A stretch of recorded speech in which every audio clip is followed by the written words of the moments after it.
agents used in many MRIs. Perkins muscling for a rebound. Gets regular stem cell treatments in China. Very sad news.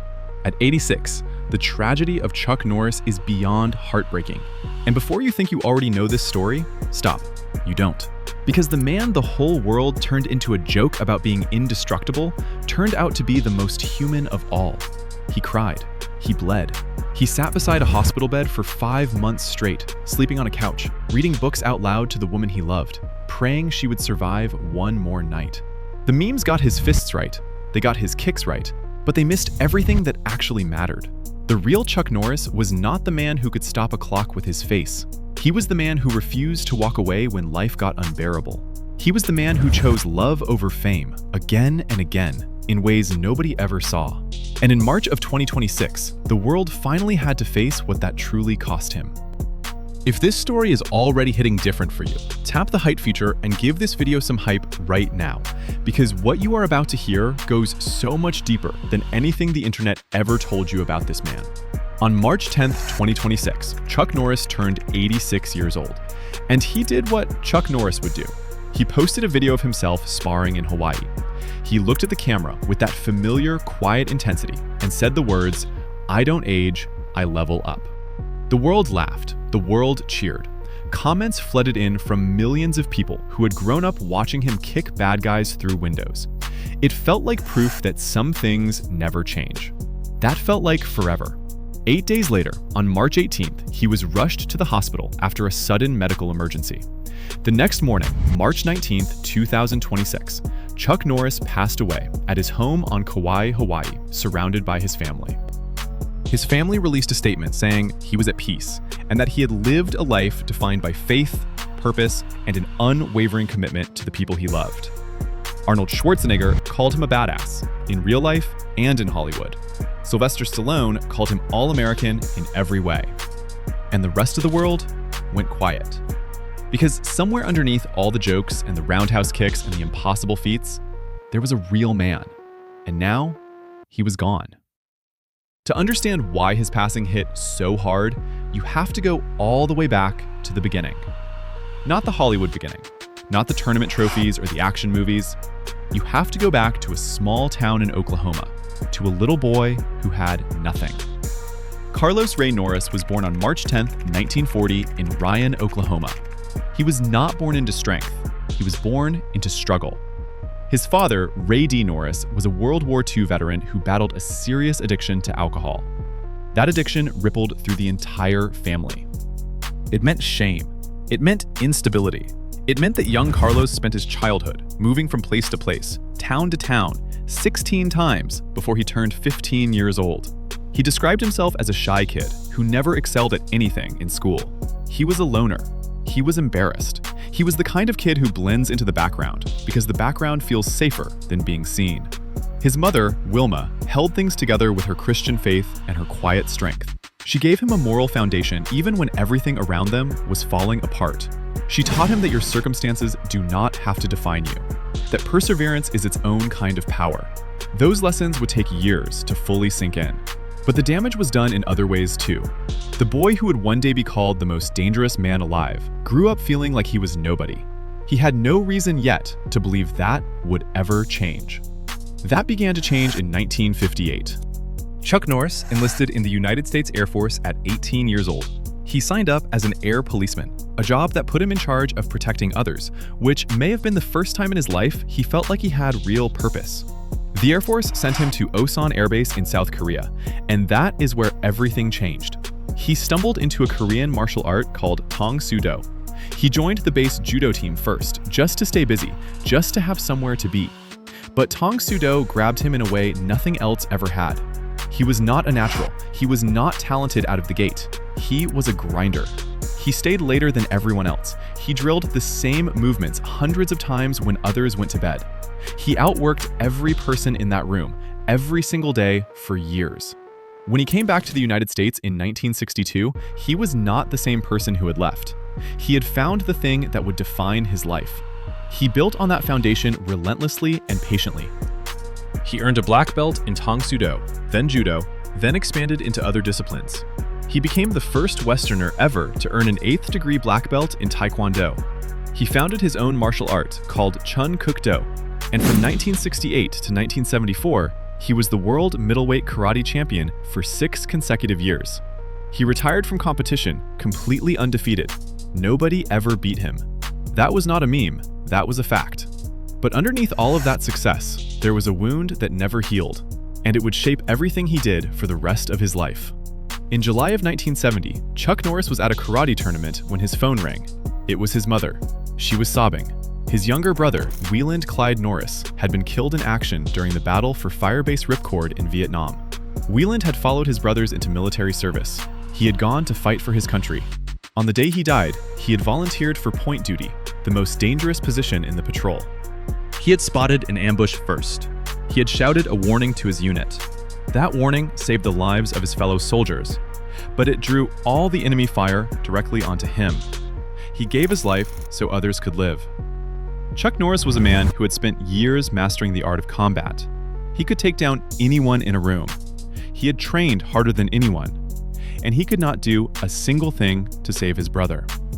That helplessness broke something in him. He described the Vietnam War as a war of monetary gains rather than principle. The bitterness in those words tells you everything. He was not just grieving, he was furious. And that fury needed somewhere to go. It went into his movies. When the Missing in Action film series came out in the 1980s, those films were explicitly dedicated to Wieland Norris. The character Chuck played, Colonel James Braddock, was a man who went back to Vietnam to rescue the prisoners of war who never came home. On the surface, it was an action movie. Underneath, it was a brother trying to go back and save the ones he could not save in real life. Every punch, every rescue, every moment of triumph in those films was a tribute to a young man who died shouting a warning in a jungle in 1970. That grief gave his screen persona a weight that went beyond acting. It was real, and audiences felt it without even knowing why. There is something about watching a person perform grief through action that reaches people on a level they cannot always name. That is what Chuck Norris brought to every role he played after 1970. His Hollywood path began with a friendship that started at a tournament in the late 1960s. He met Bruce Lee, and the two became friends. In 1972, they fought each other on screen in The Way of the Dragon, in an iconic battle set inside the Roman Colosseum. It remains one of the most respected fight scenes in martial arts film history. After Bruce Lee's sudden death, it was Steve McQueen who encouraged Chuck to pursue acting seriously. He took that advice. Films like Good Guys Wear Black in 1978 and Silent Rage in 1982 built his image as an enforcer of justice, a man of few words and decisive action, someone who showed up when things got bad and made them right. Then came the 1990s and Walker, Texas Ranger. For 8 seasons, Chuck Norris played Cordell Walker, a Texas Ranger who solved problems the old-fashioned way. The show was simple. Walker was good, the bad guys were bad, and right always won. In an era when television was getting more complicated and morally confusing, Walker was a throwback. He was the kind of hero who never doubted himself, never cut corners, and never quit. The show made him an honorary Texas Ranger in real life, a title given to him because of the respect he had earned. Across 8 seasons and hundreds of episodes, he became a kind of moral compass for millions of people. And then, the internet arrived, and Chuck Norris became something else entirely. The Chuck Norris facts took over the world in the mid-2000s. The jokes were everywhere. Chuck Norris does not sleep, he waits. Chuck Norris counted to infinity, twice. They were absurd, over the top, and impossible, but they worked because they were rooted in a real foundation. This was actually a man who had trained his entire life. This was a genuine martial arts champion. The exaggeration only landed because the reality underneath it was already impressive. He became a secular myth, a kind of modern folk hero built out of internet humor and genuine respect. But while the world was laughing, something terrible was happening in private. In 2013, Chuck Norris's wife, Jenna O'Kelly, went in for medical imaging. She needed to be evaluated for rheumatoid arthritis. In the course of one single week, she received 3 contrast-enhanced MRIs. The contrast dye used in those scans contained a heavy metal called gadolinium. Shortly after those scans, Gina began experiencing symptoms that no one could explain. Her body felt like it was on fire. She described burning sensations, as if acid was moving through her tissues. Brain fog set in so thick she could not think clearly. She lost the ability to swallow. She had to be fed baby food. Muscle spasms made her weak and frightened. She went from a healthy, active woman to someone who could barely function. Chuck and Gina believed that the gadolinium from the contrast dye had been retained in her brain, bones, and tissues. They called it gadolinium deposition disease. The FDA at the time maintained that these contrast agents were generally safe for people with normal kidney function. But in 2017, the FDA did update its warning labels to acknowledge that gadolinium could be retained in the body. Chuck and Gina also filed a lawsuit in 2017 against 11 pharmaceutical companies, seeking $10 million in damages. That lawsuit was voluntarily dismissed in 2020 with no settlement paid. The legal fight ended. The medical fight did not. What Chuck Norris did next is the part the memes never captured. He walked away from Hollywood. Not because he was too old, not because the offers dried up. He walked away because he refused to leave his wife's side. He spent nearly $2 million out of his own pocket on treatments. They tried chelation therapy. They traveled to clinics in China. They went to Reno, Nevada. They tried everything anyone told them might help. During a 5-month period when Gina was hospitalized, Chuck did not go home. He slept on a couch next to her bed every single night. He read 17 books out loud to her, one after another, to keep her spirits alive and to give her something to hold on to. He said, in his own words, "My whole life right now is about keeping Gina alive." The man who had beaten every opponent he ever faced, who had trained since he was a teenager, who had never quit at anything in his life, sat beside a hospital bed and did the only thing that mattered. He stayed. That is not the story the internet told, but it is the true one. Think about what that actually means. A man at the peak of his cultural fame, someone who could have been making movies, giving interviews, traveling the world, chose instead to sleep on a hospital couch and read books out loud. Nobody was filming that. Nobody was writing about it. He did it because it was right, not because anyone was watching. His final years were spent away from the spotlight. He lived quietly on his Texas ranch and at his vacation home in Kauai, Hawaii. No press tours, no new films, just the life he had chosen. A life defined by the people he loved, rather than the cameras that once followed him everywhere. And still, even in those final years, he kept training. Right up to his last birthday, on March 10th, 2026, at 86 years old, he stepped onto a mat in Hawaii and sparred. He posted it for the world to see. One final gift from a man who had given so much. "I don't age, I level up." Those were the last words he ever shared publicly. 8 days later, he was gone. The grief that followed his passing was global and real. Schwarzenegger and Stallone spoke for an entire generation of action legends when they honored him.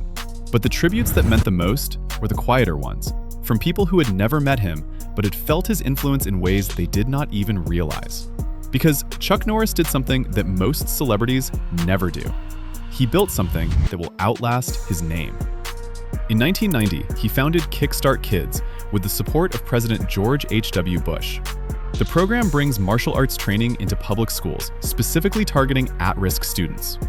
The philosophy is 3 words: character through karate. Not championships, not trophies, character. Since 1990, Kickstart Kids has reached over 120,000 students.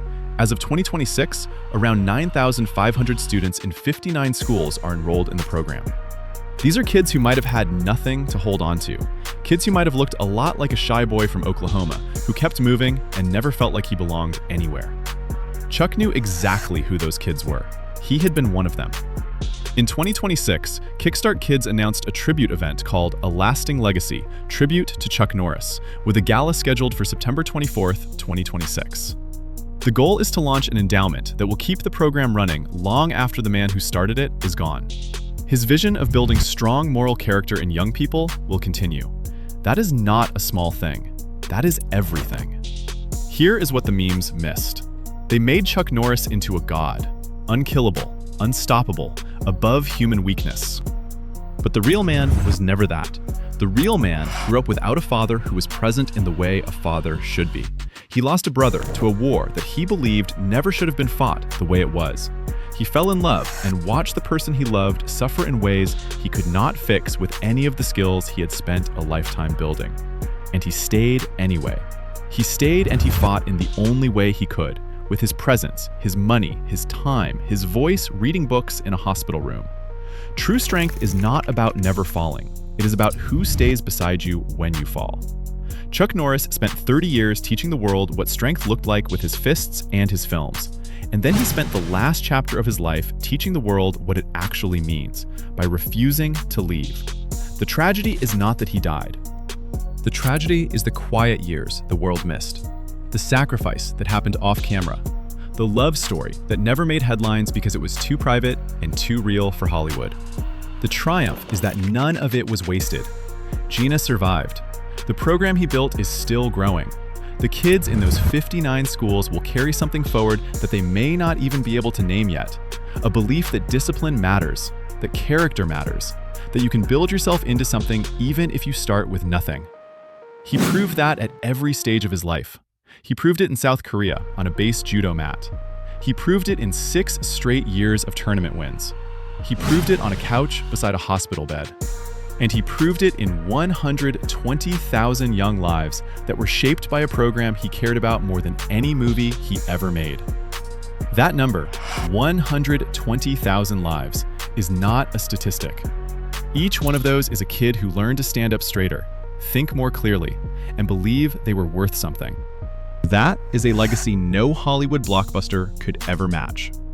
At 86, Chuck Norris leveled up one final time. Not in a sparring ring, not on a film set.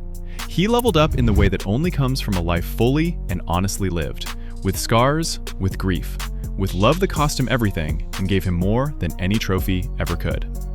If this story moved you, please like this video and subscribe so you do not miss the next one. Drop a comment and tell us what part of his story hit you the hardest. Because this is the kind of life that deserves to be remembered, not just as a meme, but as a blueprint for what it means to be a real human being.